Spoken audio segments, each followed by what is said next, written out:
My name is Nicole Queen, and about 14 years ago, I converted from Baptist Christianity to Islam. My name is Bianca Bruce. Faith has always been a part of my life. I don't think I've ever existed without faith. What I believed very early on was that God was a father and that ultimately God is love. I got into photography at a pretty young age. I photographed Justin Timberlake, Owen and Luke Wilson, Kate Hudson. I did a lot of heavy drinking. I didn't really feel like I had that deeper purpose, but it really led me down a path where I felt, I guess, a little shallow. My mum told me that she had found a lump in her breast. The doctor had said that it was breast cancer. And I prayed and I prayed and I prayed and I cried. When my mum passed, I questioned everything. God, are you there? What's going on? When I spent time with people who were Muslim, they had a lot of boundaries or lines that they wouldn't cross. I don't think I was going down a very good path. And now I am on a great path. My faith isn't where it once was. It's not just about the fact that it's been a part of me since I was born. I will never question God's existence. It's more so, does this work for me? Nicole joined us from her home in Plano, Texas. Bianca is in her home in London. Welcome to both of you. Bianca, first let me start off by saying how very sorry I am for your loss. Thank you so much. You were close to your mother. And towards the end of her battle with cancer, you say that you were there at her bedside praying, but at that point you began to question if God was there. What was that moment like for you? It was difficult, and there was so much going on in my mind at the time to do with what, I believed. There was one part of me that was just like, is this real? God, are you here? But then the other side was so desperate for God to step in and do something, and that she would live. So it was a very confusing time. I think that would be the word I would use to describe it. Yeah.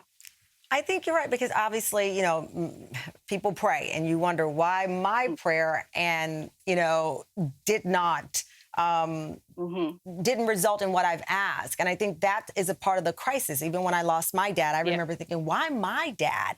And not that I wanted it to be someone else's, but I prayed and this is supposed to happen. And that creates that crisis of faith, because you are doing what you've been told and believe you're supposed to, but the result is not what you want.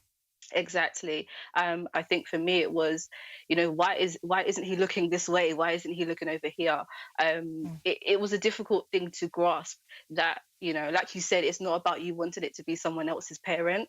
But especially because I think my mom had been through so many challenges in her life and been through so many valleys. It was like, okay, she's finally getting to her mountaintop and now it's being taken away. Nicole, you say that before you converted to Islam, that you were self-sabotaging. Where Bianca started doubting her faith, you say you started doubting your life and turned to faith. Again, I always look for the moment. Was there a moment? Was there an event in your life where you said, this is what I need to do? This is how I can find my purpose? I think, Tamron, for me, in my life, I think because of the fact that I lived such a hardcore lifestyle that was focused on the nightlife and kind of surrounded by the opposite of living a life centered on God.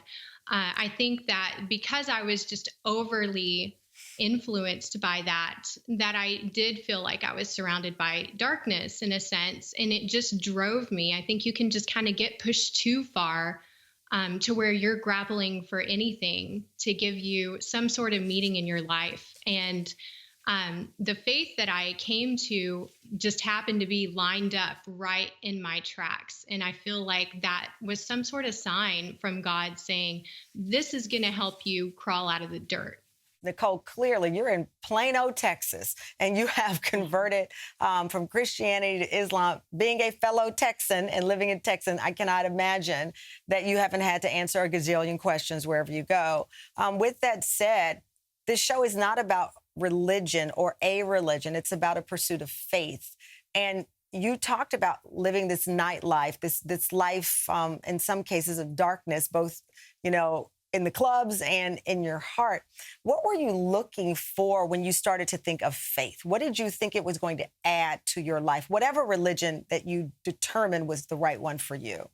I think that in the moment, because I wasn't following the religion that I had been raised on, I was pretty much just following the path of Nicole and whichever way that led. And I think that what I needed in my life was a higher purpose. So it's not like I woke up and I was like, I know that if I become a Muslim here in Texas, everything in my life's going to get easier. That was definitely not in my thoughts. What was the reaction? What was the reaction from family members, particularly when you explained that this wasn't about a faith, this was about your faith? It was pretty difficult at first because, I'm from Texas and a lot of my family had not really been exposed to people who were Muslim. There was not really anyone living around them that was a practicing Muslim or an obvious Muslim. And so for me to start to dress like one and live like one was probably like one of the biggest culture shocks for them. And I pretty much had to just ride that wave with them and just be patient while they accepted it. Bianca, I'm curious with you because, as you said, you never doubted your faith, but what happened with you is something that I think every kid, certainly who's grown up in a home with a practicing religion, it's how could you question your faith? You're not supposed to question it. I heard it many times as a child, don't question God. But as you grow up and you evolve, you do question things, including the faith, when especially you lose someone like your mother. Yeah, definitely. I grew up practically born into church. My dad was a pastor, an associate pastor. And so that was the way we were raised. That was the way that my parents were raised and their parents were raised.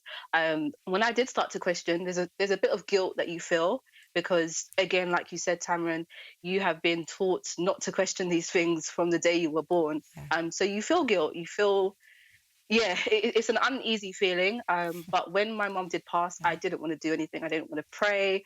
I just didn't want to hear about God because in my mind, it was like, again, I don't question him, but how could you let me down? How could you let my family down like this?